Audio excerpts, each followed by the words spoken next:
Si Junaki ang pinakamagandang babae sa lang mundo. ang Kaya siya ito lahat ng masamang pinong hari na Huwag si kang Lankesh. Gusto siyang iligtas ang agila, ngunit Darating pinigilan siya at ng isang tao ng mga darating uwa. din Hindi tayo lang yun, ibinaba ni sa Lankesh ang kanyang ating kutsilyo at pinuto ng isa sa kanyang mga pangkat. Tuloy lang, Sa huli, isang beses lang nakasigaw ang agila bago Panginoon ay bumagsak. di Sa tayo daan pabalik sa pugad ni Lankesh, ibinaba ni Junaki ang kanyang kwintas. magtiwala ka Inilagis niya ito sa lang. lupa.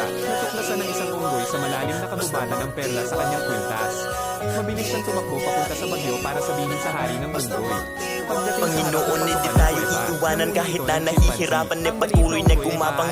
Ituloy mo lang kung anong nasimulan. Huwag magkatubili o magalangan. Maniwala sa sarili, umabante at di baling dahan-dahan. Importante, umuusad lang nang walang inaapakan. Danas na ako sa lahat, paghihirap at bigat, makikita sa balat, sa kaliwat ugat, kung paano kataway pinaiyak. Sa bawat pagpatakan merong aral at inspirasyon na tumatak. Dahilan kung ba't patuloy akong